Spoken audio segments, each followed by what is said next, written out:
Welcome to Forgotten Worlds for Sleep, where history breathes slowly and the past returns in whispers. Tonight, we drift into the age of empires, an age when one man believed he could reshape the world through will alone. His name was Napoleon Bonaparte, soldier, dreamer, conqueror, exile, a man who crowned himself emperor, defied kings and seasons, and tried to outlive time itself.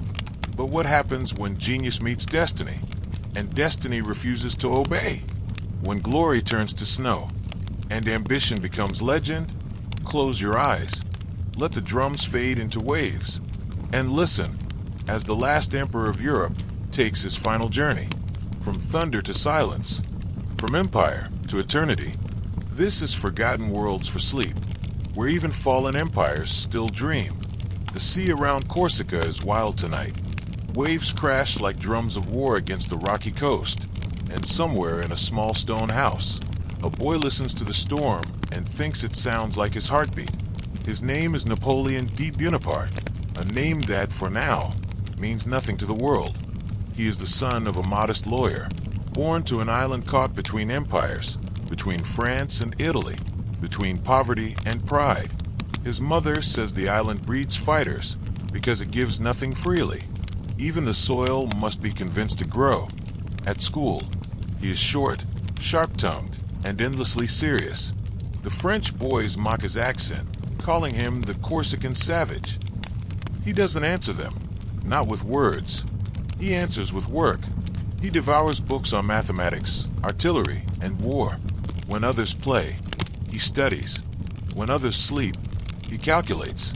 Even then, he knows what he wants. Not comfort, not wealth, but significance.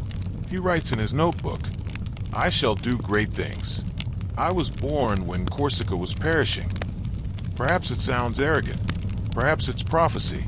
At 15, he is sent to the mainland, to France. The homeland he's supposed to love doesn't love him back. The air feels different, heavy with hierarchy. Nobles and powdered wigs sneer at his accent. Not quite French, they whisper. He learns that belonging has a price, but instead of breaking, the isolation forges him like steel. He spends nights staring at maps, tracing the borders of Europe with his finger. He imagines how they might change, how he might change them. The world is a chessboard, and he intends to learn every move. He's not yet a man, but he's already building an empire inside his mind. Have you ever been the outsider? The one who must fight just to be seen, just to be heard? What would you do if every door closed before you? Break it down, or build your own palace beyond the walls? When his father dies, poverty darkens everything. The family struggles to survive. His uniform is worn, his shoes thin, but even hunger feels like training, proof that he can endure more than others. His mother, Letizia, teaches him pride disguised as silence. "Endure, my son," she says. "One day they will endure you." At the military academy, the officers note his brilliance and his temper. He speaks of tactics as if born for them, of artillery angles and maneuvers that make older men uneasy. "That boy," one colonel murmurs, "believes he could defeat the world if only he had enough cannons." Maybe he could. Yet, for all his intellect, the boy is lonely. He walks alone, eats alone, dreams alone. Greatness is a cold friend. He writes letters filled with longing for Corsica, the island of his youth, the smell of olives, the crash of the sea. But his heart is already drifting toward something larger. The revolution is stirring in France, and Napoleon, now a young officer, can sense that the world is about to break open. When empires fall, new men rise. He doesn't yet know it, but soon he'll command armies that shake continents. For now, he's just a boy watching the storm. And yet, perhaps the storm is watching him back. What if every hardship in your life was just training for something greater? Would you still curse the struggle, or thank it? If destiny knocked on your door tonight, would you recognize its voice? The sea quiets by dawn. The boy stands on the cliff, wind tearing through his hair, eyes fixed on the horizon.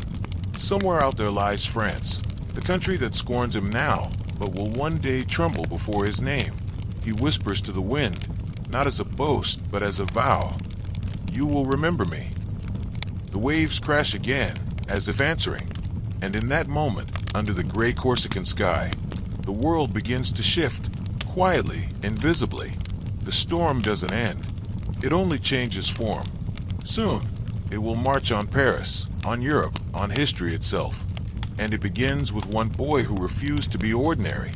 Would you dare to believe you were meant for more before anyone else saw it? Because sometimes, the difference between a dreamer and a conqueror is simply who refuses to wake up.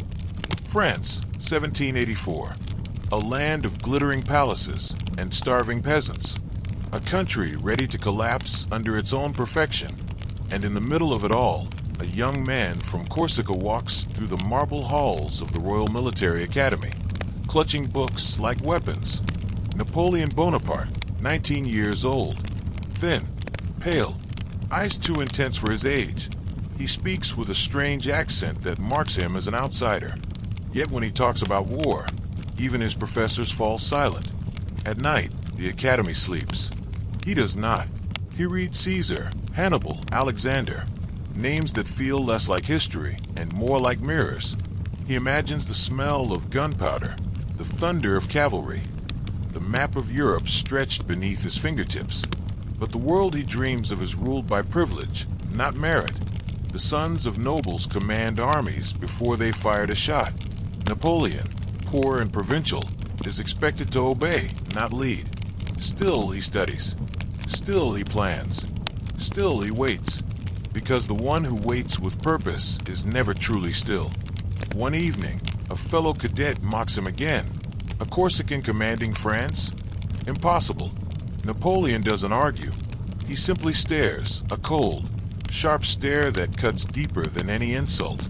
Later that night, he writes in his journal, "They think I am nothing. Good. They will not see me coming." Have you ever felt the world was built to ignore you? What if every insult became fuel? Would you spend your life proving them wrong, or proving yourself right? Graduation arrives. The nobles celebrate with champagne and laughter. Napoleon stands apart, in a uniform slightly too large for his small frame. Yet in his eyes burns something enormous, something dangerous. He's assigned to an artillery regiment in Valence, far from Paris, far from power.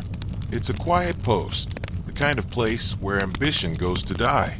But for Napoleon, every cannon, every maneuver, every soldier's movement is a puzzle piece. He studies the science of destruction with the precision of an artist. When others drink, he drills. When others rest, he rewrites battle plans in his notebook. He isn't chasing promotion. He's building mastery. Because when the world begins to crumble, and it will, skill will be worth more than bloodlines. Outside, the country begins to shake. The poor are rising. The monarchy is trembling. The storm that began in whispers now roars through the streets of Paris. The revolution has begun.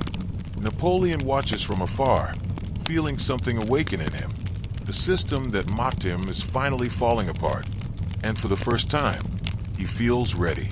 He senses opportunity in chaos, as if the world itself is opening a door meant only for him. Would you recognize opportunity if it looked like destruction? When the world breaks, would you hide? Or rebuild it in your image? In the candlelight, he writes another line in his notebook. The revolution will need men who can command. Then, almost as an afterthought, and I will be one of them. His words are calm, certain, prophetic. The revolution will devour kings and generals alike. But from its ashes, a single soldier will rise. The boy from Corsica, the dreamer in exile, the man who believed maps were meant to be rewritten. Tonight, as thunder rolls over France, he closes his eyes and sees the future. Columns of soldiers moving like shadows, crowds shouting his name, the roar of cannons echoing through history. He smiles faintly. Let them mock him now. Soon they will bow. Have you ever looked at your own future and felt it watching you back? What if the thing you dream of most is already dreaming of you? The year is 1793. France is bleeding from within. The revolution has devoured its kings, its nobles, and now threatens to devour itself. In the southern port city of Toulon, royalists have rebelled and invited the British fleet into the harbor. France's enemies stand ready to reclaim the revolution's most strategic city. And amid this chaos, a young, unknown artillery officer arrives to change the fate of a nation. Napoleon Bonaparte, 24 years old, poor, intense, and still largely ignored by his superiors. Until today, the generals argue in their tents. The siege drags on for weeks. Every attack fails. The cannons are misplaced. The men are starving, and morale is crumbling. Napoleon studies the battlefield silently, eyes moving from ridge to ridge, measuring angles, calculating ranges. He sees what others don't, that the enemy's ships are vulnerable if the French can take two small forts overlooking the harbor. He draws his plan, precise and confident. His commander laughs. "You think you can win Toulon with geometry?" Napoleon replies softly, "I think I can win it with accuracy." That night, the cannons thunder. Smoke rolls across the field like ghosts. The smell of powder thickens the air. Napoleon runs among his men, giving orders with a voice far bigger than his frame. "Raise the elevation. Load double shot. Fire." The earth shakes. The forts blaze. The British begin to retreat. Within days, Toulon, the impossible siege, falls. France erupts in celebration, and the name Bonaparte suddenly carries the weight of victory. He is promoted to Brigadier General, the youngest in France, the man who won with logic, speed, and fire. But when the cheers fade, he doesn't smile. He only asks for a map. One city isn't enough. What drives a person to risk everything for one chance to prove themselves? If you could change your destiny overnight, would you? And once you've tasted victory, could you ever live without it again? In the aftermath, the city burns. Corpses lie under banners of both the monarchy and the republic. Napoleon walks through the smoke, silent, watching. He doesn't see politics, only strategy. He doesn't see enemies, only mistakes to learn from. In war, he feels clarity. No rank, no birthright, no courtly games, just cause and effect. Here, talent rules. And for the first time, he belongs. As reports reach Paris, whispers begin. Who is this Corsican? A boy with a mind like artillery. A man who commands as if born to it. The revolution, desperate for heroes, finds one. And Napoleon, desperate for purpose, finds his stage. That night, in the ruins of Toulon, he sits alone beside a broken cannon. The moonlight reflects off the metal, pale and cold.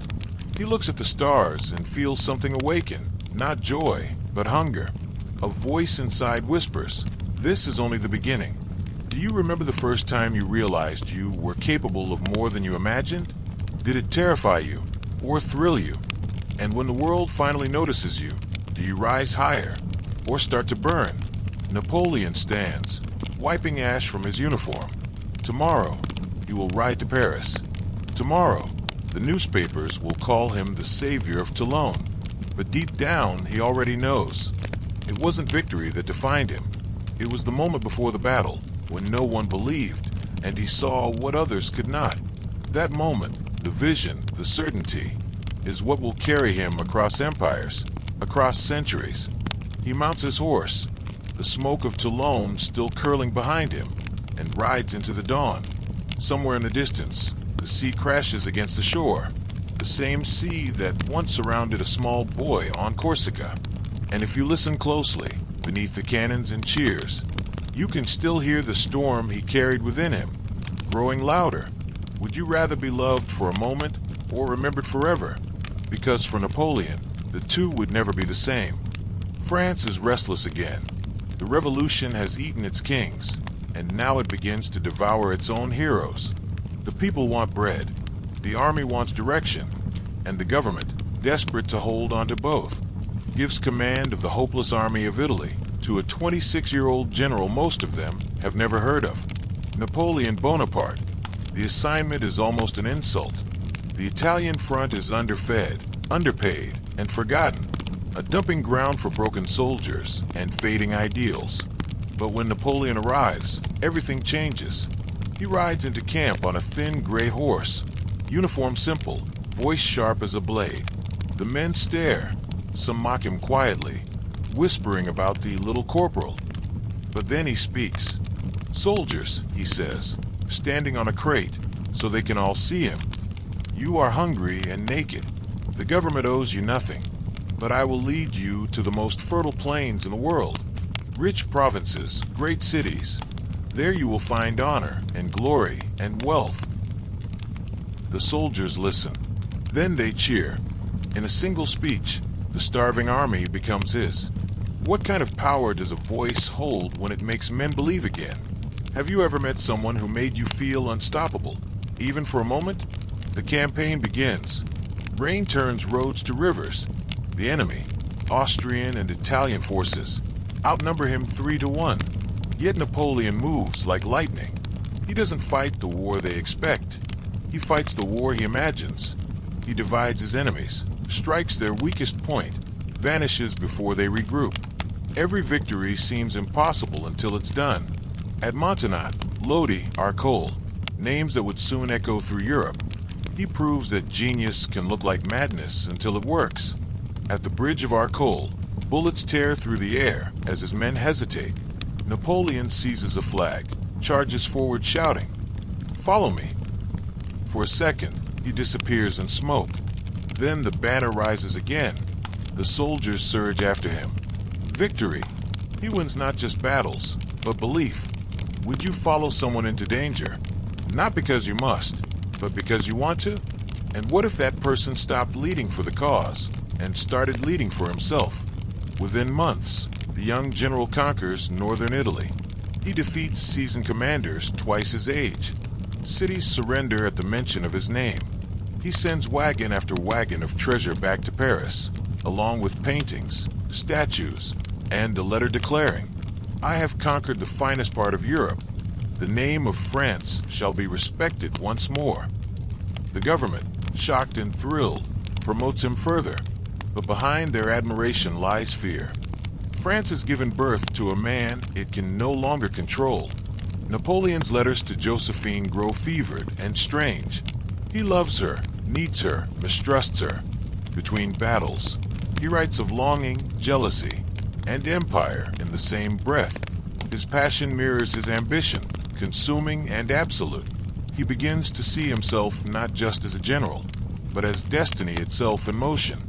One night, standing in the hills above Milan, he looks out over the fires of his camp.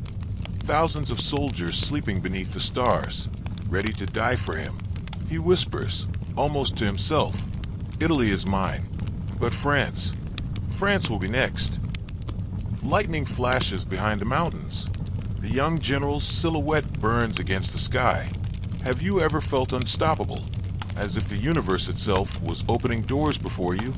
And when that feeling fades, what will you do to bring it back? In less than a year, the forgotten army has become legend. Napoleon, once the little Corsican, now stands as the conqueror of Italy. He returns home not as a servant of the Republic, but as its master in all but name. The people cheer. The politicians smile and tremble, because the man they raised to save them may not stop there. In the flickering candlelight of his tent, Napoleon studies the maps again. Each victory is just another door, another border waiting to fall. He no longer dreams of proving himself. He dreams of remaking the world.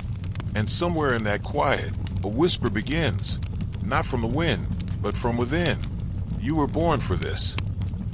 Would you still chase greatness if you knew it could never let you rest? Because once you begin to move faster than destiny, stopping becomes impossible. Spring, 1797. Northern Italy lies silent beneath the tricolor. The Austrians have fled. The old monarchies kneel. And for the first time in his life, Napoleon Bonaparte stands above everyone who ever doubted him.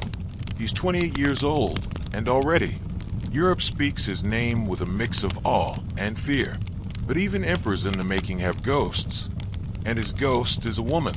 Her name is Josephine de Beauharnais, widowed, graceful, older, and everything Paris adores. When Napoleon first met her, he was awkward, intense, all edges and fire.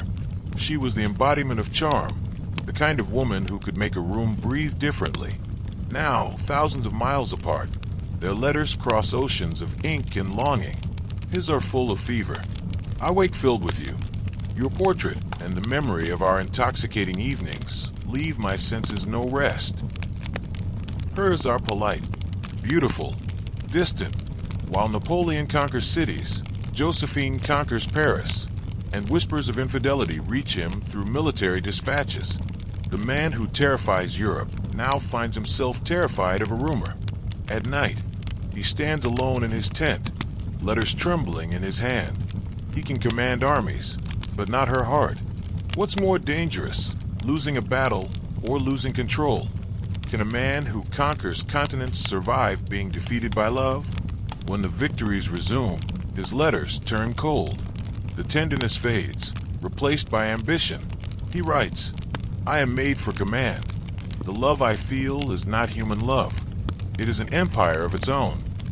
And yet, when he finally returns to Paris, Josephine greets him with open arms and tears he cannot resist. All the anger dissolves. He forgives. Again, because even conquerors crave warmth.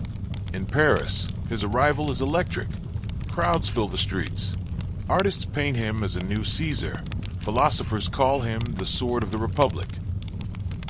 But the politicians see something else, a storm they can no longer control. They whisper behind closed doors. He has the loyalty of the army. He has the love of the people. If he returns again, it will not be as a general. Napoleon, meanwhile, watches the corruption of the Directory, France's ruling council, with growing disgust. They celebrate themselves while soldiers starve. They drown revolutions in paperwork. In his mind, one thought begins to take shape. Bold, treasonous, and irresistible. I could fix this.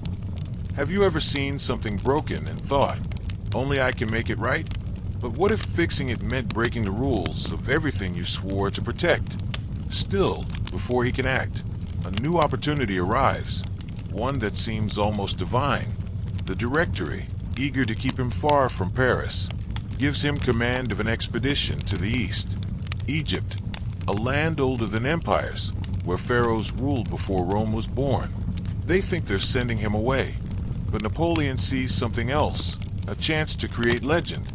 "Europe is too small for me," he says, and as the ships prepare to sail, Josephine waves from the shore, radiant, untouchable, already fading into myth.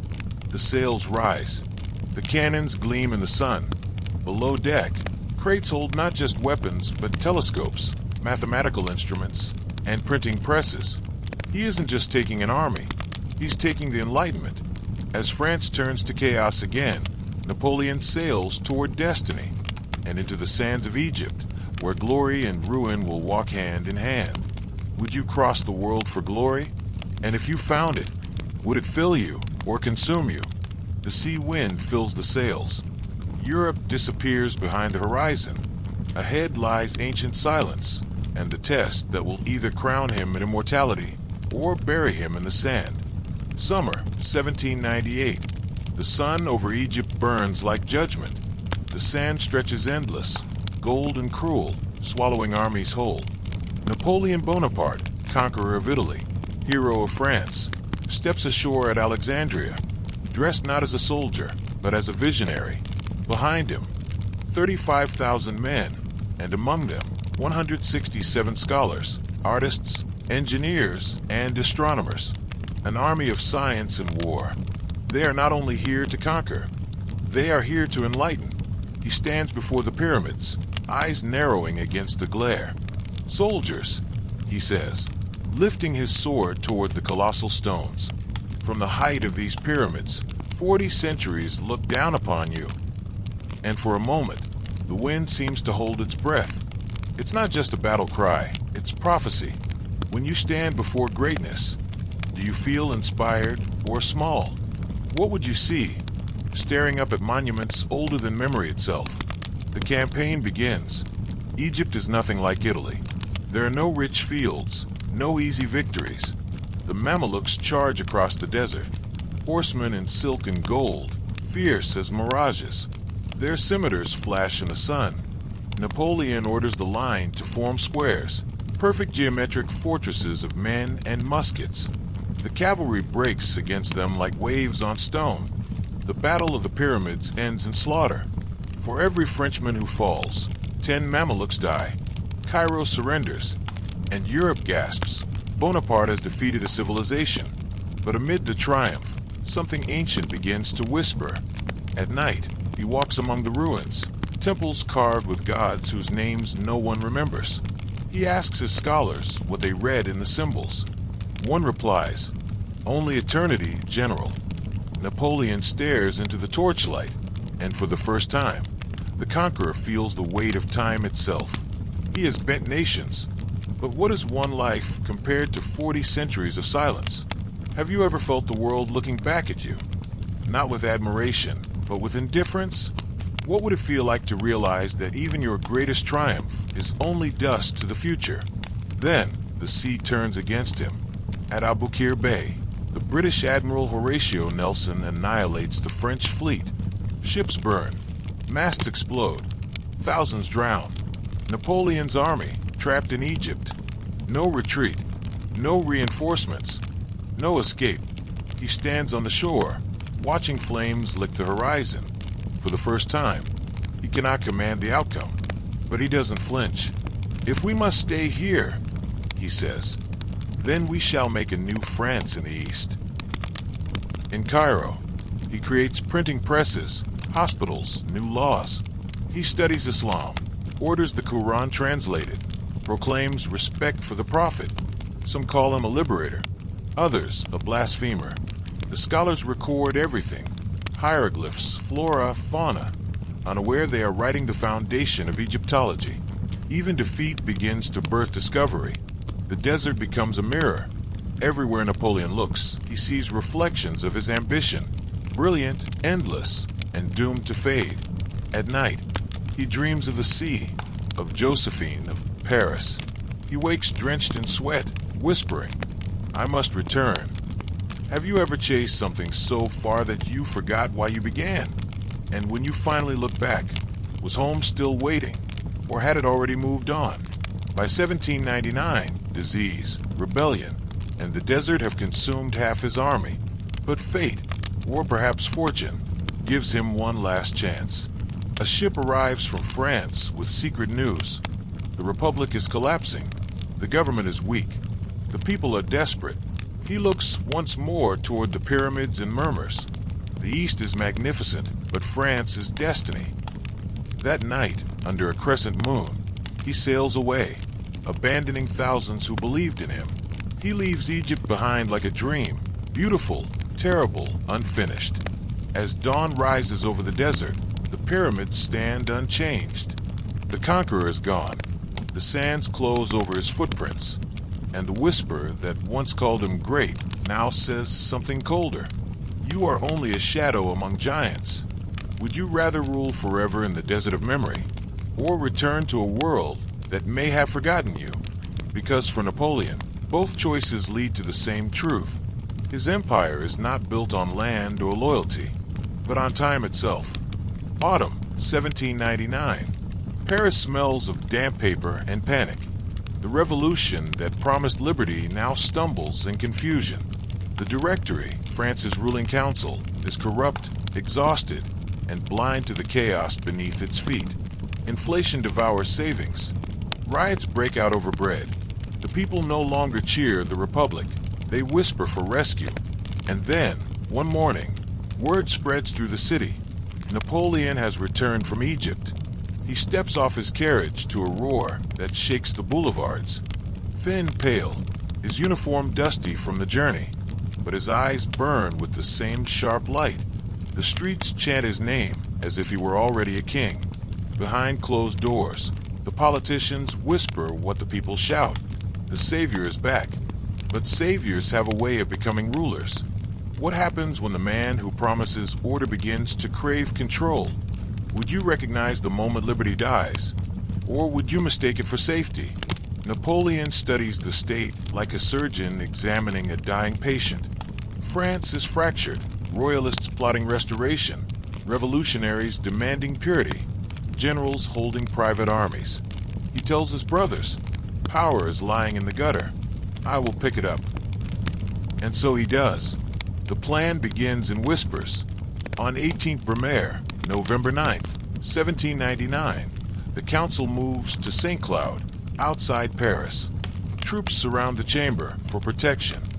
The legislators think they're guarding the Republic. They're really guarding its executioner.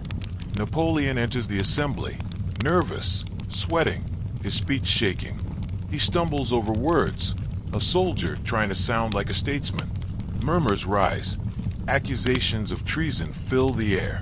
Someone shouts, "Down with the dictator." He panics. Soldiers drag him out before the mob tears him apart. But outside, his brother Lucien, a master of rhetoric, saves the day. Drawing his sword, Lucien cries, "I swear to plunge this into my own brother's heart if he ever betrays liberty." The troops cheer. The legislature dissolves.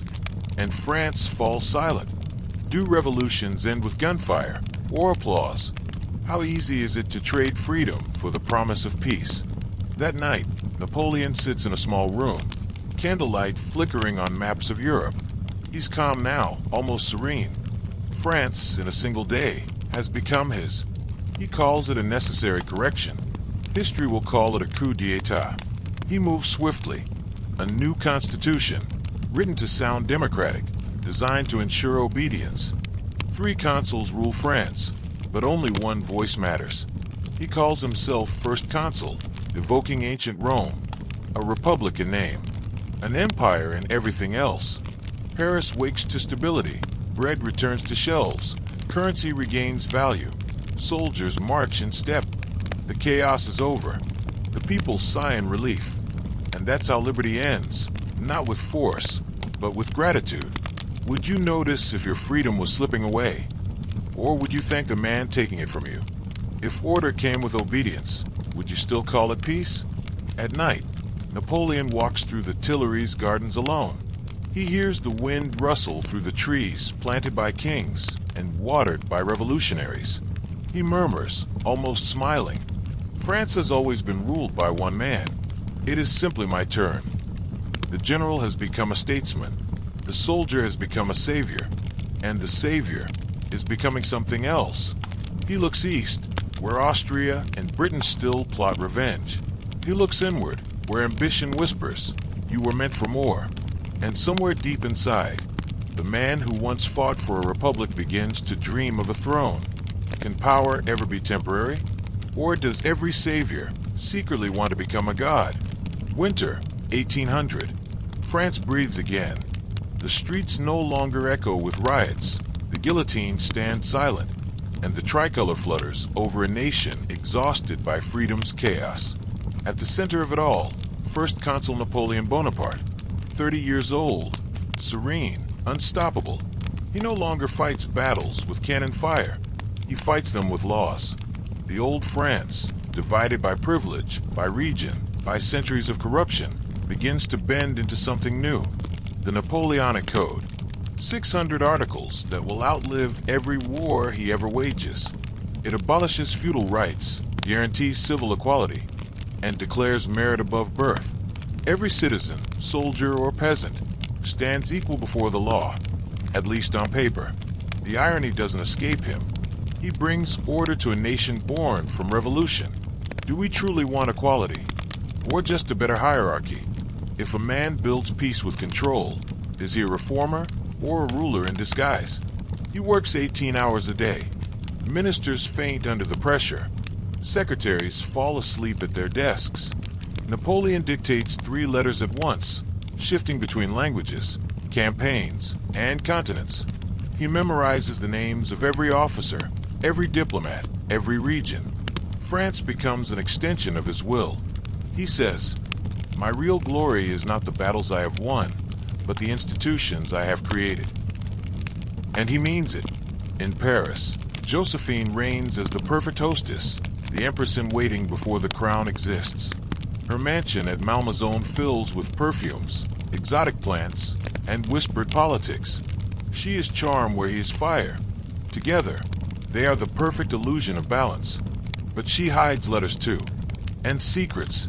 His love, once blazing, cools into duty. At night, he studies maps. At dawn, he studies laws. By noon, he studies the human heart and finds it less predictable than any campaign.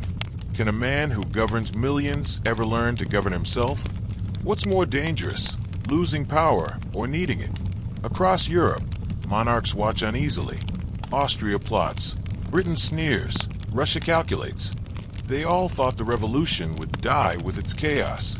Instead, it has found its Caesar. And now, Napoleon marches again. In May 1800, he leads his troops across the Alps, through blizzards and avalanches. Horses slip, cannons freeze, soldiers collapse. But he rides ahead, small figure, great shadow.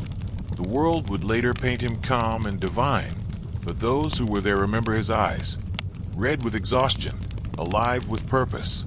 At Marengo, the Austrians nearly crush him. By afternoon, his army breaks, but at dusk, reinforcements arrive. Desaix, his trusted general. Desaix falls in battle, shot through the heart.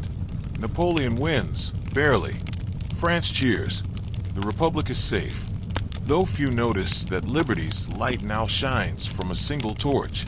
He returns to Paris triumphant. The Senate crowns him consul for life. He smiles and says he accepts for the good of France.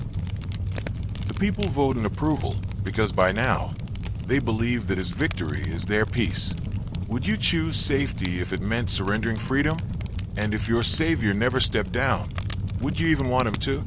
One evening, Josephine finds him standing alone at the window of the Tuileries Palace, looking out over the city. "Are you happy, Napoleon?" she asks.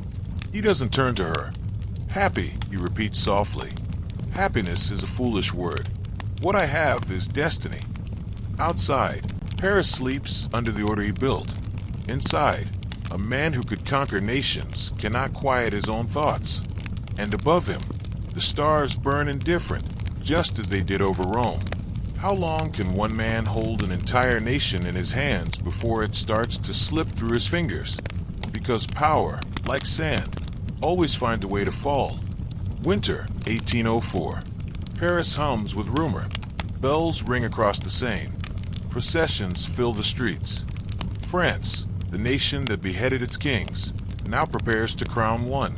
At the center of the storm stands Napoleon Bonaparte, first consul no longer content to share power, no longer pretending to serve the Republic. The revolution that promised equality has found its emperor. Inside Notre Dame Cathedral, candles burn like stars caught beneath stone. Trumpets echo off walls, once splashed with revolutionary blood. Dignitaries, bishops, generals, and diplomats fill every pew. The Pope himself, Pius VII, has traveled from Rome to sanctify the moment. The ceremony begins, incense, choirs, gold and velvet. Then, in a gesture no one dared predict, Napoleon takes the crown from the Pope's trembling hands and places it upon his own head. Gasps ripple through the cathedral. "I found the crown of France," he later says, "lying in the gutter. I picked it up with my sword." Would you kneel for a man who crowned himself? Or would you rise, even knowing history crushes those who stand too soon? Behind him, Josephine, radiant in silk and diamonds, kneels. Napoleon crowns her with careful grace. The woman once whispered about in scandal now becomes Empress of the French. Tears glisten her eyes, but somewhere behind the jewels hides a shadow. She cannot give him an heir. For now, he doesn't care. The moment is too large for doubt. The cannons thunder. Across the city, crowds roar as banners unfurl. Napoleon I, Emperor. The same people who cheered the Republic now cheer the crown. Because the promise is simple: stability, glory, victory. And people, exhausted by chaos, will always trade freedom for those. In the weeks that follow, the empire begins to take shape. Eagles replace tricolors. Old nobles return, eager to serve the new monarchy. A court rises, half military, half myth. Napoleon sits at its center like a sun that blinds the eyes of everyone around him. He reorganizes ministries, creates new titles, drafts civil codes, reforms education. Every school child will now learn his history. Every portrait will show his face. Every law will carry his authority. It is not madness. It is method. Do we worship power because we need leaders, or because we crave certainty? When a man becomes a symbol, do we still see the man, or only the story we need him to be? Europe reacts with fury. Britain mocks the new emperor as a usurper. Austria and Russia begin mobilizing armies again. But Napoleon feels invincible. He has turned revolution into dynasty. He writes to his stepdaughter, "I am Caesar. I am Charlemagne. I am the revolution completed." The Senate swears loyalty. The people vote yes, 3.5 million to 2,000. Not because they love him, but because they believe in what he makes them feel. Safe, proud, powerful again. And yet, in the quiet moments, even he must wonder. In his study, late at night, maps scattered across the floor, he stares at the candlelight and murmurs, "Kings before me ruled by blood. I rule by genius. That is stronger." Then, almost to himself, "Or is it, can you build a throne out of ideas? And if you could, would it last longer than the man who imagined it?" The bells toll through the frozen city as Notre Dame empties. The Pope departs, humiliated but silent. Paris glows with light and triumph. The Emperor walks alone beneath the arches, crown heavy on his head. He has everything he ever wanted: power, order, destiny. But when he closes his eyes, he can still hear the echo of the guillotine. When you become everything you once opposed, is it victory or surrender? Spring, 1805. Thunder rolls over Europe, not from the sky, but from armies marching under the golden eagles of France. Napoleon's empire is no longer a dream. It's a machine. Every will turns to his command. Every soldier moves like an extension of his will. In Paris, they whisper that he has done the impossible, united a continent once ruled by kings who despised each other.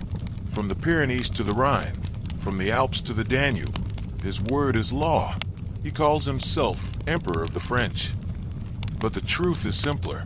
He is the master of Europe. What happens when one man holds too much world inside his head?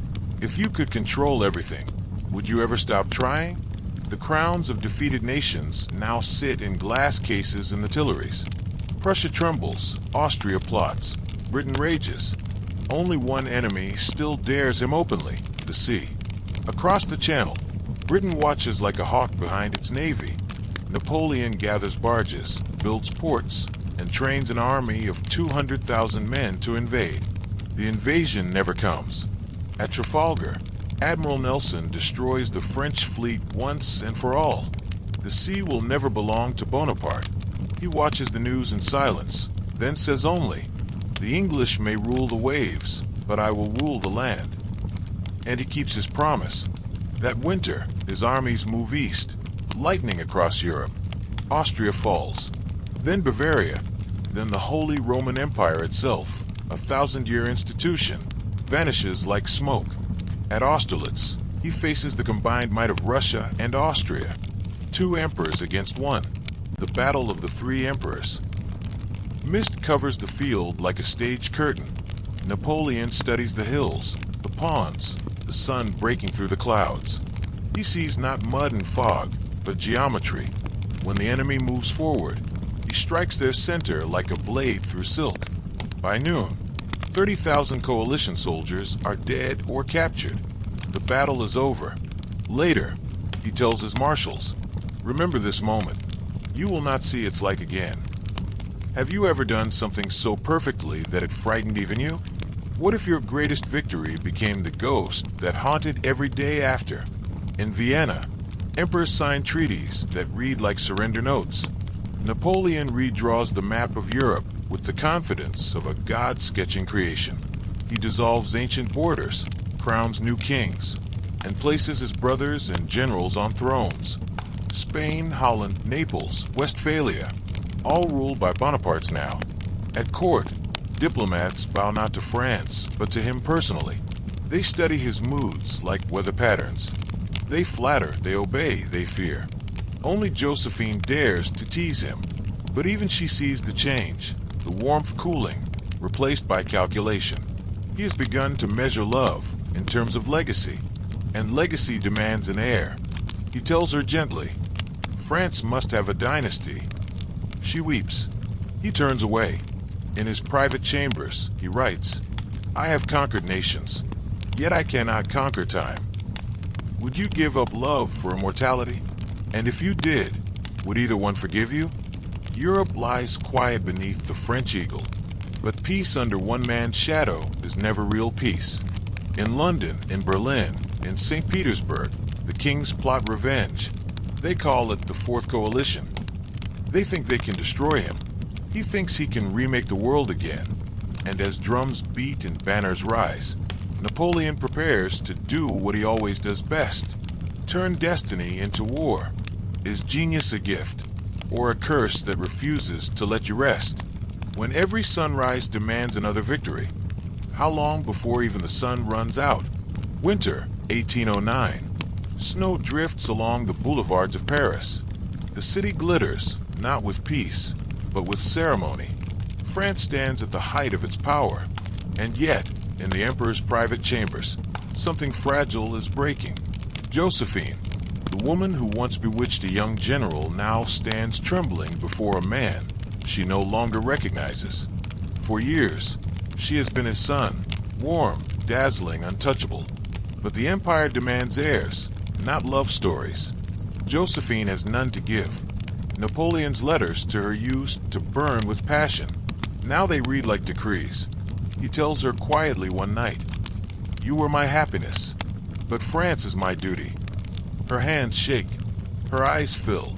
She whispers, And who am I when duty is done? Would you trade your heart for history? Could you walk away from the one soul that made you human for the sake of a name that will outlive you? The divorce is staged like a state funeral. Josephine, dressed in white, stands beside him before the court. They read their vows in reverse. He speaks with the tone of a general giving orders, though his voice cracks when he says her name. She weeps, but does not collapse. They sign the papers. The empress becomes a widow to a living man. When she leaves the Tuileries, the guards lower their sabers in silent salute. That night, Napoleon walks through the empty palace halls. Every portrait of her remains. Every scent of her perfume lingers. He sits alone by the fire and murmurs, Josephine, forgive me. I have conquered everything but myself. What is power worth if it costs the one person who made you human? Does a crown weigh more heavily when it sits on an empty heart? Months later, he remarries, not for love, but for lineage. His bride, Marie-Louise of Austria, a Habsburg princess, barely 20, descendant of emperors who once fought to destroy him. Their marriage unites two empires that spent centuries in war. At the Louvre, the ceremony glitters with irony. The revolution that once destroyed kings now blesses one. As the orchestra plays, Napoleon glances at his new bride, shy, pale, terrified. He whispers, Do not fear. You will give me a son. In 1811, she does. The King of Rome. Cannons fire 101 times across Paris, the number reserved for male heirs. The city erupts. The empire feels immortal. Napoleon holds the baby in his arms and says softly, This child is the justification of everything. But even as he smiles, courtiers whisper of trouble abroad. Russia grumbles beneath the weight of his continental system. Trade collapses. Allies grow restless. The empire, stretched across mountains and seas, begins to tremble at its edges. He looks down at his infant son, the future, pure and perfect. Then he looks at the map of Europe, scarred, bleeding, alive. He knows what must come next. If his son is to inherit the world, he must first conquer it entirely. Can legacy ever be built without blood? Or must every empire feed itself on sacrifice until it devours the one who built it? At Malmaison, Josephine tends her gardens. She listens to birds, to silence, to the sound of her own memory. When asked if she still loves him, She smiles sadly and says, "I will love him until roses bloom in winter." And somewhere in the marble corridors of the Tuileries, the emperor dreams, not of love, not of peace, but of Russia, snow, distance, glory, and the one campaign that will either crown him a god or bury him forever.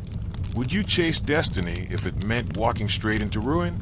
Or would you turn back and live knowing you denied what you were born for? Spring, 1812. Paris wakes beneath clear skies, unaware that history is already shifting underfoot. Across the continent, soldiers march east, Poles, Italians, Germans, French. Over 600,000 men, the largest army Europe has ever seen. They call it La Grande Armée. Its destination, Russia. Napoleon stands before the map, fingertips pressed to the border where Europe ends and the unknown begins. He whispers, "One more victory, and there will be peace forever." But deep down, even he must wonder, has he come too far to stop? How do you know when ambition becomes obsession? When you chase one last triumph, is it because you believe in victory, or because you fear what comes after? His marshals hesitate. Berthier, his loyal chief of staff, longs for retirement. Ney grows weary. Even his generals whisper of superstition, of omens, of an empire stretched to breaking. But none dare refuse him, because Napoleon doesn't ask. He commands. In June, the Grand Army crosses the Niemen River into Russian soil. No declaration of war, no warning, just the silent thunder of a world in motion. On the hill above the crossing, Napoleon's horse stumbles, throws him to the ground. The army freezes. They whisper an omen. He rises, brushes off the dust, and laughs. "Even fortune must bow to me." Would you ignore a warning if it stood between you and greatness? Or would you tell yourself fate was only superstition until it was too late? At first, everything goes as planned. The French advance swiftly, but the Russians do not fight. They retreat, burning everything. Villages vanish in fire. Fields turn to ash. Wells are poisoned. The army follows smoke instead of victory. Each day, men die without battle, hunger, heat, exhaustion. By July, 100,000 soldiers are gone, and they've yet to see a single decisive fight. Still, Napoleon presses on. The maps show Moscow. The pride shows no fear. Have you ever wanted something so badly that you ignored every sign telling you to stop? What happens when the thing you chase starts running away, and you follow anyway? The summer bleeds into autumn. At Smolensk, the first real clash burns the city to the ground. Napoleon enters to ruins and silence. He writes to Paris, "We are masters of the field." But his eyes tell another story. In private, he studies his soldiers, hollow-eyed, boots torn, uniforms black with soot. He whispers to Berthier, "We are feeding victory with ghosts."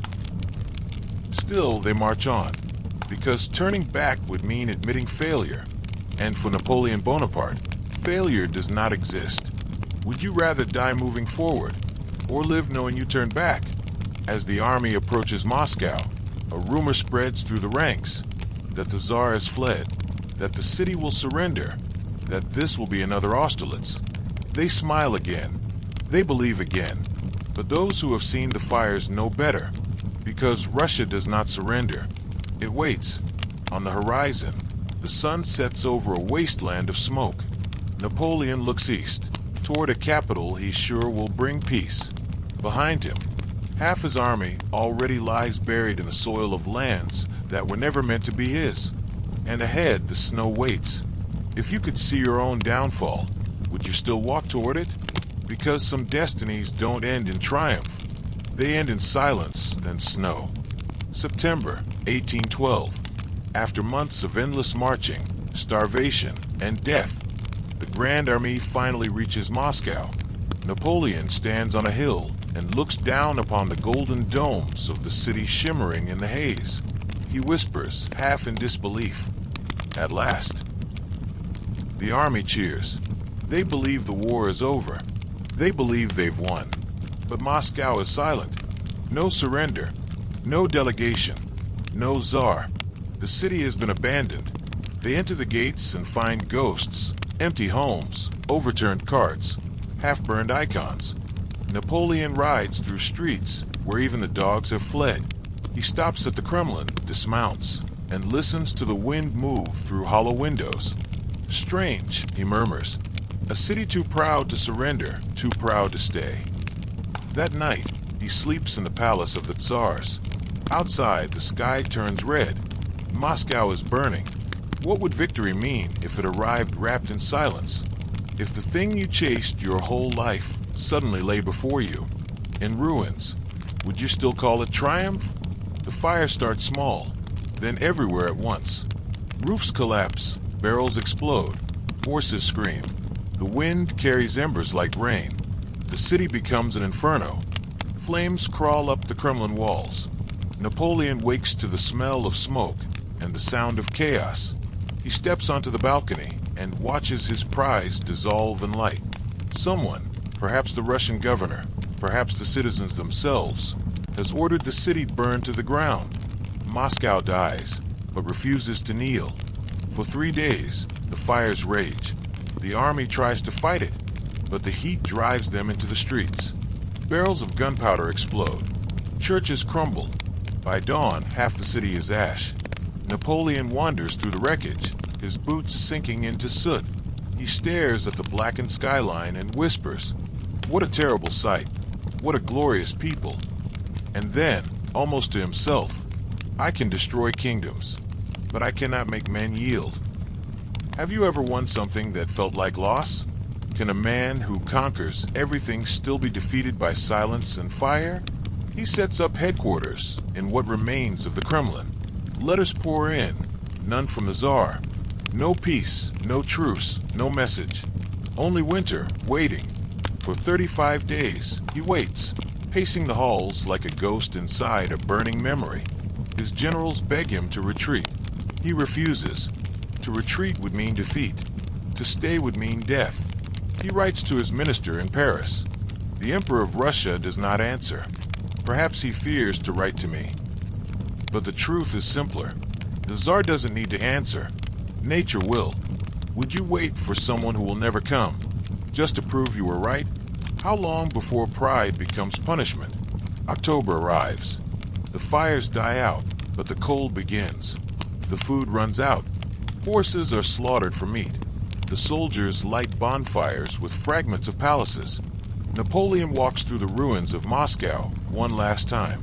He stops before a shattered church door, pushes it open, and steps inside.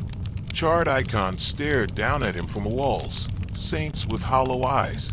He whispers, "God is on the side of the strongest battalions." But even as he says it, he feels the lie in his throat. Outside, the first snow begins to fall. Soft, relentless. He turns toward his generals and says the words no one expected. "We march home. Would you know when to turn back, even if every step cost you your pride? Because sometimes the hardest victory is the one where you survive your own ambition." The retreat begins. The empire, stretched thin, starts to tear. Behind him, Moscow still smolders, a monument to the dream that burned too brightly. Ahead of him waits the snow, and the reckoning. November 1812. The snow falls like ash. White, endless, merciless. The Grande Armée, once 600,000 strong, begins its march home. What was once a triumphal procession is now a funeral in motion. Napoleon rides in silence. His horse exhales clouds that vanish before his eyes. Behind him trail the broken pieces of a dream. Soldiers limping on frostbitten feet. Wagons overturned, flags stiff with ice. What happens when the world stops obeying you? When even nature decides your time has passed? The retreat begins too late. Temperatures plunge below -30. The rations are gone. The horses collapse, and the men eat them. At first they march in columns, then in lines, then in scattered groups, ghosts wandering through a white desert. Cannons, once symbols of glory, are abandoned in the snow. The metallic clangs of empire fade beneath the sound of wind and human suffering. At Smolensk, what's left of the army arrives in tatters. Frostbite takes fingers, then feet, then faces. Some soldiers march barefoot. Others sleep where they fall and never wake. Yet still, Napoleon rides among them, cloak frozen stiff, face unreadable. He refuses to show weakness, because the moment he looks defeated, so does France. One night, by the dying light of a fire, he writes in his journal, "From the sublime to the ridiculous, there is but one step." He doesn't realize it yet, but he has already taken it. Would you keep leading if every step brought your followers closer to death? What kind of strength keeps walking when hope itself is frozen? At the Berezina River, the nightmare reaches its peak. The bridge is gone. The Russians close in from behind. Napoleon's engineers, working knee-deep in ice water, rebuild it under fire.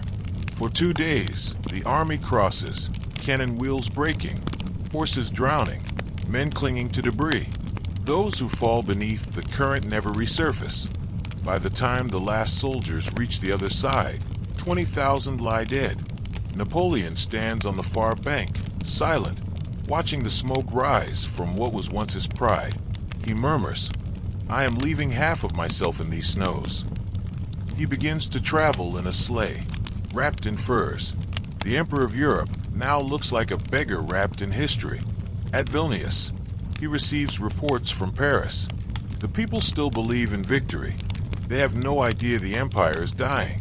He looks to his generals and says quietly, "They will learn soon enough." If your followers still believe in the illusion, do you keep the lie alive, or let it die with you? By December, fewer than 50,000 men remain. They cross into Poland, or what's left of it, starving, limping, broken. The frost has stripped away the uniform, the flag, even the sense of nation. All that remains is survival. Napoleon says nothing. He sits beneath a gray sky, writing letters that begin with "to France," but end in silence. He no longer commands an army. He shepherds ghosts. And then, one dawn, he makes a decision that will haunt him forever. Leaving his men behind, he boards a small sleigh and rides toward Paris. He tells his marshal, "I must save France." The driver cracks his whip. The sleigh disappears into the snow. Behind him, the last of the Grand Army vanishes, swallowed by ice and time. Would you abandon your people to save your empire? Or would you stay and freeze with them one last time? When he finally reaches France, he looks older by 20 years. He steps down from the carriage, his boots covered in frozen mud, and whispers to no one in particular, "I have been to the edge of the world." It stared back. The silence of Russia follows him home, and though the man lives, something inside him, the fire that once made him unstoppable, has frozen forever. The empire that once stretched across Europe now trembles beneath its own weight. News of the catastrophe in Russia spreads like fire. Paris whispers what no one dares say aloud. The emperor is mortal. Napoleon returns from the snows a shadow of the man who left. The city greets him in silence. Once, crowds lined the streets, cheering his name. Now, doors close quietly as he passes. He walks through the Tuileries Palace, past the portraits of his victories, Italy, Austerlitz, Marengo, and stops before a mirror. For a long moment, he simply stares. The reflection stares back, older, thinner, haunted. He whispers, "So this is what victory becomes." Have you ever built something so vast that it began to consume you? At what point does your creation stop serving you and begin to rule you? Europe smells weakness. Prussia, Russia, Austria, and Britain form a new alliance, the Sixth Coalition. Kings who once trembled at his name now gather armies to crush it. Napoleon rallies France once more. He calls on every province, every man, every ounce of loyalty left. The people obey, but their eyes are tired. In Germany, he wins battles still, Lutzen, Botzen, Dresden, flashes of the old genius. But every victory costs more men than France can give. He defeats armies, but cannot defeat exhaustion. At Leipzig, the Battle of Nations, it all unravels. 300,000 men collide in smoke and thunder. For 3 days, the fields run red. The French fight like lions, but the world itself seems to fight back. On the 4th day, the bridge explodes too soon. His own men stranded on the far bank. Thousands drown in the river, screaming his name as they vanish beneath the water. Napoleon watches from the hilltop, pale and silent. He does not speak. He cannot. When he finally turns away, it's with a whisper. The sun of Austerlitz has set. What do you do when the thing that once made you invincible becomes the weight dragging you down? Can a man fight destiny once, or only delay it? Back in Paris, his allies betray him one by one. Marshal Murat deserts to save his throne in Naples. Austria, his own in-laws, join his enemies. Even his ministers whisper of surrender. And then comes the final blow. Josephine is dead. The message arrives like a ghost from another life. She died quietly at Malmaison, calling his name. He sits alone with the letter, staring at the ink until it blurs. The emperor who faced cannon fire, without flinching, now trembles over a piece of paper. He murmurs, "She was the only one who ever loved me for myself." Paris is threatened. Foreign armies march toward the city, Russian banners flying over the Seine. Napoleon rides out with the guard, but it's too late. His marshals plead with him to surrender. He refuses. He says, "A soldier must die standing." They look at him not with admiration, but with sorrow. The man they followed across continents now stands surrounded by the ruins of everything he built. Would you know when to stop fighting? If your dream began to destroy everyone who believed in it, could you let it go? April 1814. The Allies occupy Paris. His own generals, Ney, Berthier, Marmont, force him to abdicate. At Fontainebleau, he gathers his remaining guards, the last men still willing to die for him. Tears glisten on scarred faces. He tells them, "Soldiers of my old guard, I cannot embrace you all, but I embrace you in my heart." Then, raising his hand to his hat, "Farewell, my children." He turns away quickly, because emperors do not cry. But they do. They send him to Elba, a tiny island off the coast of Italy, a kingdom of exile, a throne of mockery. He sails away beneath gray skies, watching France vanish into mist. The eagle has fallen, but as the waves close around the ship, he mutters a final promise to himself, not of regret, but of return. Would you accept exile, or wait for the moment to rise again? Because even broken wings remember how to fly. Spring 1814. Elba, a dot of rock and olive trees floating in the blue of the Mediterranean. Beautiful, small, and impossible. Here, the man who ruled Europe walks the shore in silence. Once, his footsteps echoed through palaces. Now, they crunch over sand and seashells. The waves sound like applause from a distant world that no longer exists. They call him emperor still, by courtesy. He governs this island of 30,000 souls with the same precision. He ruled an empire of millions. Roads are built, gardens planted, taxes calculated. He cannot stop governing, even in exile. Can a man who lived as a storm ever learn to live as calm? What happens to ambition when there's no more world left to conquer? At night, he sits by a small fire and writes letters he'll never send. To his son, the King of Rome. To Marie-Louise, who does not reply. To France, the only mistress he ever truly loved. He writes, "I try to give her glory. She gave me betrayal, but perhaps she will remember." Still he dreams. He dreams of flags, of trumpets, of thunder rolling across Europe once more. The sea breeze carries whispers from the mainland, rumors of unrest, of taxes, of hatred for the new Bourbon king. France is restless. France misses him. What if the world that cast you out began to call your name again? Would you resist the temptation, or listen? February 1815. The air on Elba feels different. Napoleon paces the terrace of his small villa, eyes on the horizon. A sailor rushes up with a message. News of discontent in Paris, the monarchy losing control. He smiles, slow and deliberate. "The throne," he murmurs, "was too small for me, but it's far too large for them." That night, while the guards sleep, ships are prepared in secret. Supplies are loaded. Drums are muffled with cloth.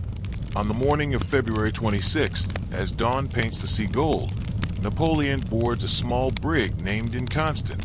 A tricolor flag flutters in the wind, forbidden, but not forgotten. He turns to his officers. "Gentlemen," he says, "we are going back to France." The voyage is perilous. Patrol ships cross the Mediterranean like wolves. But fortune, or destiny, is with him once more. 7 days later, they land on the southern coast of France, near Golfe-Juan. A handful of soldiers step onto the sand behind him, wet, hungry, exiled, facing an entire kingdom. Napoleon looks at the mountains ahead and whispers, "The eagle will fly again."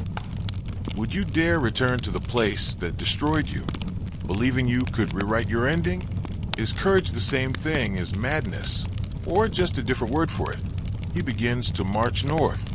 Village after village joins him. The people run from their homes, shouting, "Vive l'Empereur!" The king sends troops to stop him. When they meet on the road near Laffrey, Napoleon steps forward alone, opening his coat. He shouts, "If there is one among you who would kill his emperor, here I am." No one fires. The soldiers throw down their weapons and rush to him, cheering. By the time he reaches Paris, he leads tens of thousands. The Bourbon king flees. The people flood the streets. Napoleon rides once more into the Tuileries, the same palace he left in defeat a year before. He dismounts, climbs the marble steps, and turns to the roaring crowd. He says simply, "I have come back from the grave, and France has recognized me." Can a legend ever die if people still need to believe in it? And if you were given one last chance to finish your story, would you risk everything again? Thus begins the 100 Days, a brief, blazing resurrection that will set Europe on fire one final time. And though the eagle soars again, the storm that follows will be its last flight. Spring 1815. The streets of Paris shake beneath the sound of drums again. Flags flutter from every balcony. The tricolor flies over the Tuileries once more, and at its window stands the man they thought was gone forever, Napoleon Bonaparte, resurrected from history itself. He has returned, not as the conqueror of nations, but as the conqueror of time. The people scream his name until they lose their voices. The soldiers kneel in tears. Even his enemies in secret marvel. How can one man defy the entire world twice? But the answer is simple. He never stopped believing he could. Have you ever been told your story was over and refused to accept it? What would you do if fate itself demanded one last performance? For one brief, brilliant moment, France feels alive again. The markets reopen. The papers call him the hero returned. Even those who once betrayed him now rush to kiss his hand. But Napoleon knows it's illusion. He has only bought time, a heartbeat before the end. The kings of Europe, terrified and furious, move faster than ever. Within weeks, Britain, Prussia, Austria, and Russia sign a pact. The man who escaped Elba must be destroyed forever. More than 1 million soldiers march against him. In the council chambers of Paris, his ministers beg him to negotiate. He refuses. "I came not to talk, but to act." He reinstates the Constitution, reforms the army, summons veterans from every corner of France. Old soldiers limp to recruiting stations, tears in their eyes, whispering, "He has returned. The Emperor has returned." Cannon foundries reopen. New flags are stitched. Old uniforms are pulled from chests. The Empire breathes again, one last time. Would you fight a battle you knew you couldn't win, just to end it on your own terms? Is defiance still madness if it's beautiful? He rides through the fields outside Paris, inspecting his troops. Their cheers roll like thunder. He salutes them and says, "Soldiers, once more we shall stand against the old kings of Europe. They fear me because they fear you. Let them come. and we shall meet them as we always have, together. The roar that follows could wake the dead, but in his tent that night, the silence returns. He writes to his son, the child in Vienna he will never see again. One day, they will tell you that your father was a monster. Know only this: I loved France more than life itself. He folds the letter carefully and seals it with wax. Outside, the rain begins to fall. The storm gathers. The enemy closes in. Every sound, every flash of thunder feels like a clock counting down to destiny. Do you believe in second chances? Or are they only preludes to the same ending? Would you tempt fate one last time, if it meant your story could echo forever? June 1815. Napoleon mounts his horse and rides north toward Belgium, where the British and Prussian armies wait. His men march behind him. Old uniforms, old wounds, old faith. He turns in the saddle and says to his generals, "We have but one battle left to fight. If I win it, the world will remember me as a god. If I lose, I will be nothing." He spurs his horse forward. The rain thickens. In the distance, lightning flashes over a small village with a quiet name, Waterloo. What if the last chapter of your story was the one the world would never forget, no matter how it ended? Because sometimes immortality doesn't wait for victory. Sometimes it waits for the fall. June 18th, 1815. Belgium. Rain hammers the fields, turning them into oceans of mud. The dawn is gray and heavy, the kind of sky that feels like it's holding its breath. Napoleon stands on a rise near the farmhouse of La Belle Alliance, cloak soaked through, boots caked in filth. He looks across the field and sees the army of Europe waiting for him. The British under Wellington, the Prussians under Blücher, his final enemies. The wind carries the distant sound of drums. It sounds like fate knocking. He turns to Marshal Ney, eyes hard and hollow. "Well, my dear Prince of the Moskowa," he says quietly, "we are fighting the world today. If you knew you were walking into your final battle, would you still charge forward? Would you rather go down fighting than live forgotten?" At 11:30 a.m., the first cannons fire. Iron screams through the air, tearing the wet silence apart. Napoleon's artillery roars back, 80 guns thundering in unison. The very earth shakes.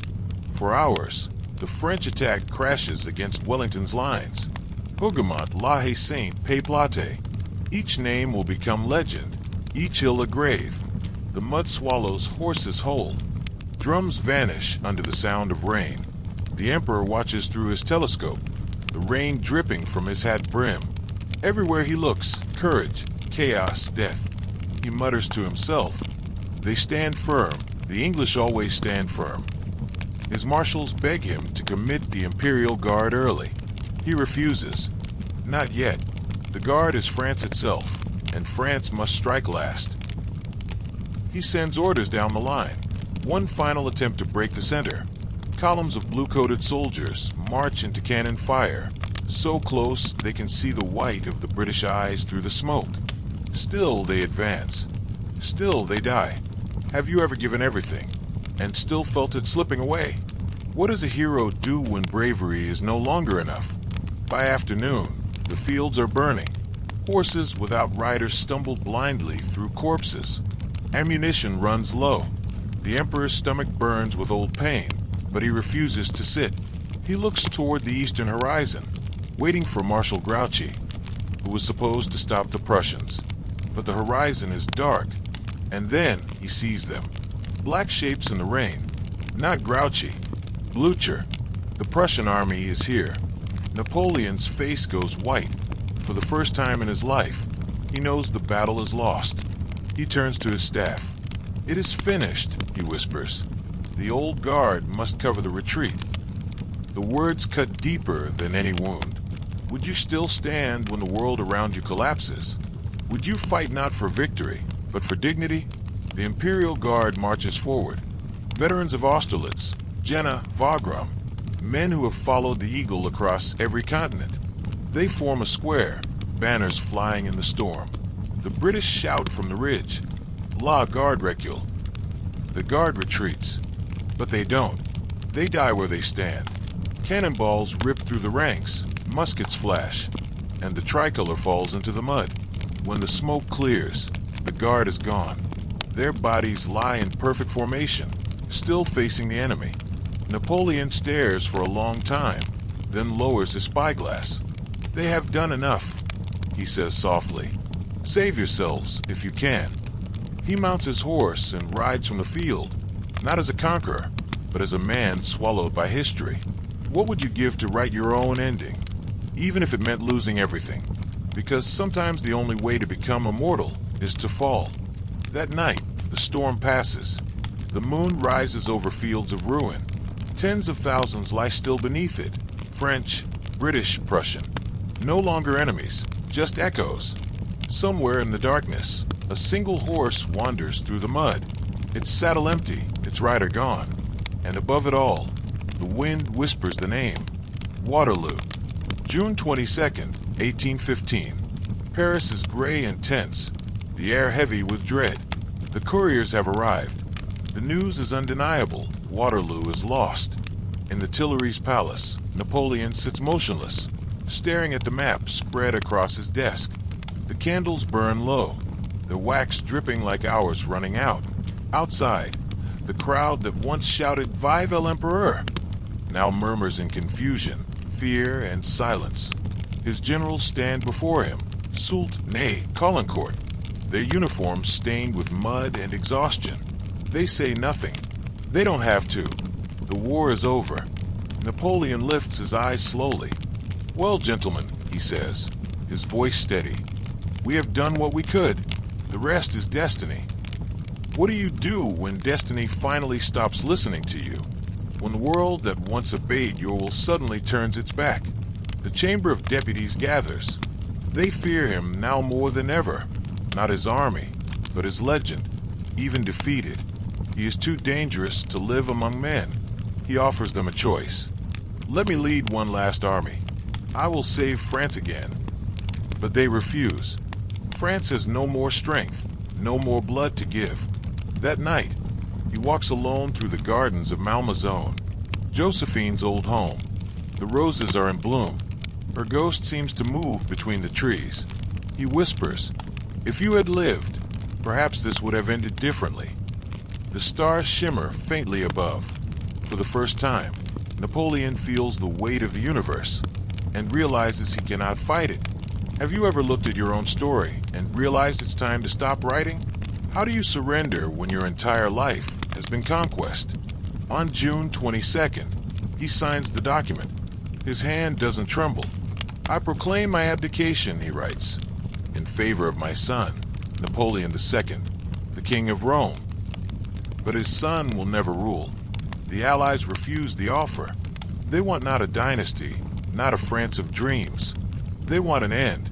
As he finishes writing, he says quietly, "They think they have finished me, but the man who falls today will rise tomorrow in every heart that remembers." He places the pen down. History moves on without him. He flees Paris under the cover of night, disguised, escorted by a handful of loyal guards. He rides toward the Atlantic coast, to Rochefort. The British fleet patrols the waters, a cage of sails and cannons waiting to close. He considers escape to America, a new world, a new beginning. He dreams of a small farm, perhaps, of watching the sun rise over fields instead of battle smoke. But there is no escape. Every harbor is blocked, every road watched. Even fate has sealed the exits. If you were given one last chance to vanish, to start over, would you take it? Or would you face your captors and force them to remember your name forever? He chooses the latter. On July 15th, 1815, Napoleon boards the British warship HMS Bellerophon. As the tricolor fades into the horizon, he says to the ship's captain, "I come, like Themistocles, to sit by the hearth of the British people. I place myself under the protection of their laws." But Britain does not offer protection. It offers prison. When the ship anchors at Plymouth, crowds fill the shore to glimpse him. The monster, the legend, the fallen god. Women weep. Children shout. Sailors climb the rigging for a look. but no one is allowed near. The prisoner of Europe will not set foot on English soil. He stands on the deck, hat in hand, watching the crowds on the shore, so close, and yet already part of another world. The Admiralty sends orders. He is to be transported to a place so remote it might as well not exist. An island in the South Atlantic, Saint Helena, 2,000 miles from anywhere. A graveyard in the middle of the sea. When they tell him, Napoleon nods slowly. Saint Helena, he murmurs. Then I shall make the ocean my last empire. What does a legend become when there are no more worlds to conquer? Not even freedom. And if exile is forever, can memory become the only battlefield left? The ship turns south. The wind rises, and the man who once ruled all of Europe sails toward oblivion. October 1815. After 70 days at sea, the waves part to reveal a dark silhouette, a jagged rock rising from endless ocean. Saint Helena, the end of the world. The sailors call it the tomb of the Atlantic. For Napoleon, it will become exactly that. The wind howls around the cliffs. The sky is gray, endless, merciless. The British soldiers standing on the shore stare as the small boat rows closer. Inside it sits a man who once commanded 30 nations. Now his throne is a wooden bench. As his boots touch the volcanic soil, he murmurs to himself, "So this is my final battlefield." The air is thick with salt and exile. There are no crowds, no trumpets, only wind and waves. Can you imagine going from ruling half the world to being forgotten on a rock in the middle of nowhere? If your power vanished overnight, what would you cling to? Pride, memory, or madness? They assign him to Longwood House, a decaying villa surrounded by barren fields and swarms of flies. The rooms are damp, the furniture broken. At night, rain leaks through the roof and drips onto the bed of the man who once slept in palaces. Governor Hudson Lowe enforces every humiliation possible. He calls him General Bonaparte, never emperor. He restricts his movements to a few miles. He opens his letters, counts his visitors, forbids even the planting of trees near the windows, in case they grow tall enough to hide and escape. Napoleon smiles bitterly. "They can chain my body," he says, "but not my mind." He begins to dictate his memoirs. Every morning, his secretaries record his words, campaigns, treaties, betrayals, glories. He turns history into scripture, transforming defeat into destiny. "The English think they have buried me," he tells them, "but they have only sown my legend." Do you think history belongs to the victors or to the storytellers? Can words outlive empires? His days follow a rhythm of ghosts. Mornings spent writing, afternoons walking through fog, evenings staring at the horizon that never changes. Sometimes he speaks of Josephine, sometimes of his son, sometimes of God, a subject he never dared to confront while he was winning. "I was Caesar, Charlemagne, Alexander," he says, "but I was also a man, and men are condemned to vanish. Only ideas survive. His companions fade one by one. Some die, some are sent away. He grows heavier, paler, slower. The fire inside him burns low, but never out. He still dresses in uniform every morning, still stands to attention when the cannon salutes the flag that no longer flies. When the sailors drill on the beach below, he watches through a telescope. He corrects their formations under his breath. He cannot stop commanding. What's worse, to lose power, or to still think like a ruler when no one obeys you? When the world forgets your voice, can your silence still command? By 1818, illness begins to take him. His stomach burns. Food tastes of metal. Doctors argue, ulcers, cancer, poison. It doesn't matter. He knows the outcome. Each day, he dictates less and dreams more.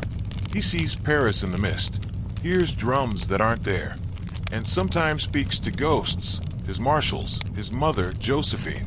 "Josephine," he whispers one night, "we shall meet again on a better shore." On the evening of May 5th, 1821, a storm rises over Saint Helena. Rain lashes the windows of Longwood. Lightning flashes across the sea. Inside, the emperor lies pale as marble. He murmurs his final words. France, the army, head of the army. Then the room falls silent. Outside, thunder answers him. One last salute. The eagle is gone. What remains after greatness dies? A man, a myth, or both? At dawn, the British fire their cannon, one for every year of his life. Even his jailers weep. He is buried beneath the willows in a simple grave marked only Napoleon. No titles, no empire, just a name, enough to shake the earth. The Atlantic winds never stopped. Years pass, and the rock of Saint Helena grows quiet again. The British garrison drills, the ships come and go, and beneath the cluster of willows, the world's most dangerous prisoner sleeps, alone but not forgotten. But how long can a world forget a name like Napoleon? Can an empire truly die when its ghost still commands attention? Across Europe, whispers begin. In Paris cafes, veterans of Austerlitz and Jena speak in low voices. They drink toasts to the emperor, pretending to honor only memories. But really, they're still waiting for him. Painters depict him standing on distant cliffs, gazing toward the horizon, the conqueror turned philosopher. Writers turn his exile into poetry. Beethoven's notes echo like footsteps marching through eternity. The man who lost everything begins to win again in memory. In France, a generation grows up that never saw him, yet dreams of him every night. Children play soldier with wooden swords shouting, "Vive l'Empereur," while their grandfathers whisper, "If he were here, France would be strong again." His enemies meant to bury him. Instead, they planted a seed. Do you believe legends are made by victory or by loss? Is immortality the reward of failure or the price of greatness? In 1840, 19 years after his death, King Louis Philippe of France orders the unthinkable, the return of Napoleon's body. The government calls it the Retour des Cendres, the return of the ashes. The French warship Bellepoule sails to Saint Helena. It sails black, its crew dressed in mourning. When the coffin is lifted from the grave, the island wind falls still. Witnesses swear they smell violets, Josephine's favorite flower. The body is brought home like that of a sleeping god. Paris transforms into a cathedral. 1 million people line the streets in silence. Drums roll slowly through the fog. The casket glides beneath the Arc de Triomphe, down the Champs-Élysées, past crowds that stretch to the horizon. Old soldiers weep openly. Some salute, some whisper. You see, he kept his promise. He has returned. What other man, after death, could command the devotion of a nation he once nearly destroyed? Would you follow someone not because he lived, but because he refused to die in your imagination? The coffin rests at Les Invalides, beneath a dome that glows like sunrise over Paris. Inside, a red porphyry sarcophagus gleams in golden light. Around it, carved angels and marble soldiers keep watch for eternity. On the walls are engraved the names of his victories: Austerlitz, Wagram, Marengo, Jena. Each one a thunderclap frozen in stone. And above them all, in silence, the emperor sleeps. Visitors come from every corner of the world. Poets, soldiers, dreamers. They descend the steps, stand before the tomb, and feel the same question rising inside them. Was this man a monster or a miracle? He lies beneath their feet. But in truth, he has never been more alive. Can you kill a man whose story never stops being told? Or does true immortality begin only when the heartbeat ends? Even now, centuries later, his shadow falls across every map. His laws shape every government. His name echoes in the hearts of those who dream too boldly. Because some lives don't end, they ignite. Paris, mid-19th century. The emperor is gone, yet his fingerprints remain everywhere. His portrait hangs in barracks and classrooms. His laws shape the lives of millions who never saw his face.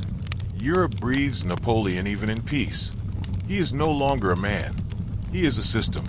The Code Napoleon, the civil law he created, becomes the backbone of modern Europe. It spreads from France to Belgium, to Italy, to the Netherlands, to Spain. It defines property, marriage, inheritance, the very grammar of everyday life. Even countries that hated him cannot govern without him. He conquered them by teaching them how to organize themselves.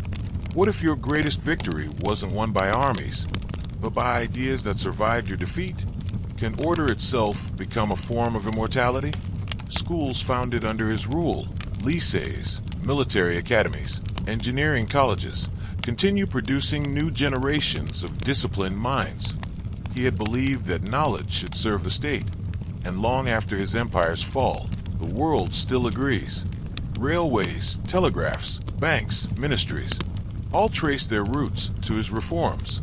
Every bureaucrat filing papers in a neat hierarchy, every civil engineer measuring with the metric system, is unknowingly repeating his logic. He turned chaos into structure. He built modernity from ambition. In Germany, the very nations that fought him now imitate him. Prussian officers study his campaigns line by line, memorizing how he moved, how he thought, how he won. One day, those same lessons will make them unstoppable. In Italy, young revolutionaries whisper his name during secret meetings. They dream of a united homeland, something Napoleon briefly gave them before the kings returned. They call themselves Carbonari and light their fires with embers from his fallen star. Is influence more dangerous than conquest? If your ideas outlive you, do you ever truly fall? Even in Russia, the land that buried his army in snow, young nobles who once marched against him begin to read his memoirs in secret. They admire his daring, his clarity, his belief in merit over birth. Out of that admiration will come the Decembrist revolt, the first spark of modern revolution in the East. In England, the country that defeated him, Wellington's veterans teach new officers what they learned from him: logistics, mobility, staff planning, the vocabulary of modern war. Every empire that follows borrows something from the man they destroyed. Napoleon wanted a Europe ruled by reason. Instead, he left one that would never again sleep peacefully, because he had shown men what was possible. And once people see possibility, they cannot unsee it. Can a single mind change the destiny of continents, even in failure? Would you rather be loved for a generation, or remembered for centuries? By the 1850s, the myth becomes politics again. Napoleon's nephew, Louis Napoleon, rises to power, crowning himself Emperor Napoleon III. He rides the wave of nostalgia his uncle created, and once more, the eagle flies above Paris. Different man, same dream. The crowds cheer, the veterans salute. The legend, reborn, begins to breathe again. The world realizes, you can exile a man, but not the idea of him. The conqueror's second empire is built not on cannon, but on memory, on the unspoken longing of a people who still believe that greatness can be reborn.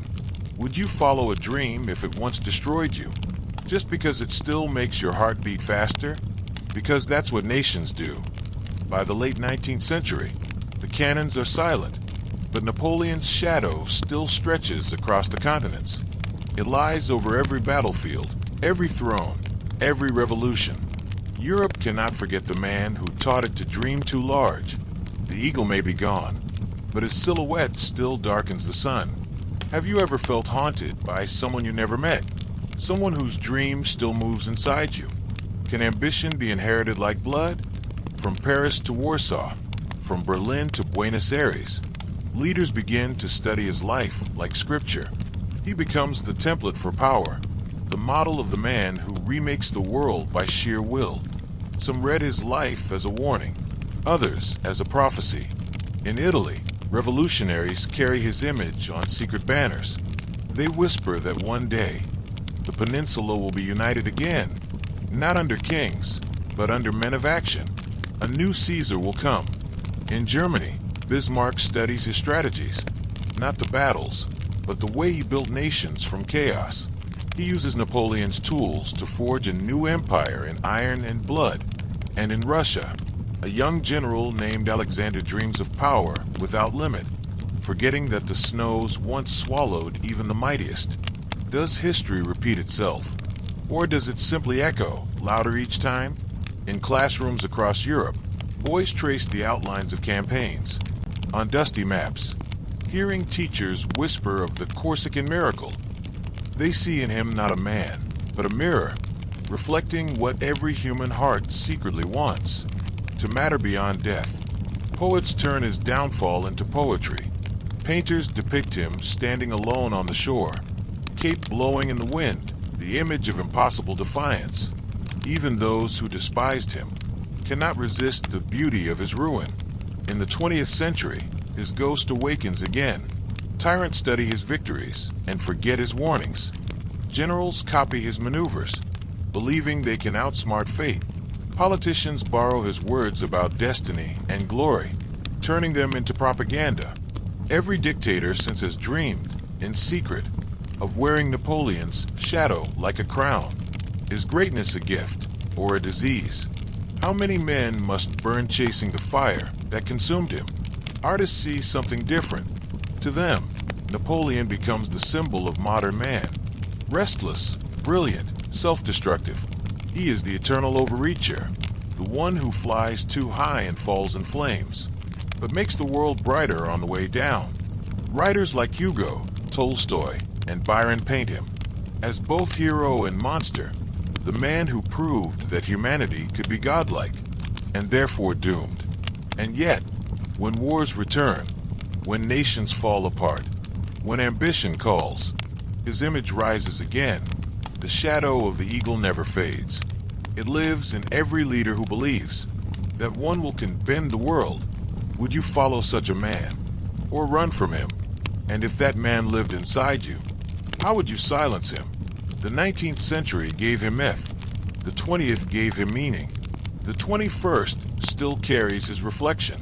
Every skyscraper, every constitution, every revolution owes a debt to his vision, to order the chaos of human will. He is gone, yet everywhere, a ghost of progress, a warning carved in marble. The eagle's wings may be broken, but its shadow still flies. Across time, across nations, across every human heart that still dares to dream too high. Paris, a soft rain falls over less invalids.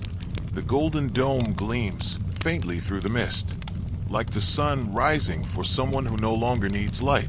Down below, beneath marble and silence, the tomb waits. Red porphyry, white stone, one name carved deep enough to last forever. Napoleon. Visitors move quietly. Some whisper prayers. Some stare in awe. Some weep, though they don't know why. A child looks up and asks his father, was he a good man or a bad one? The father hesitates.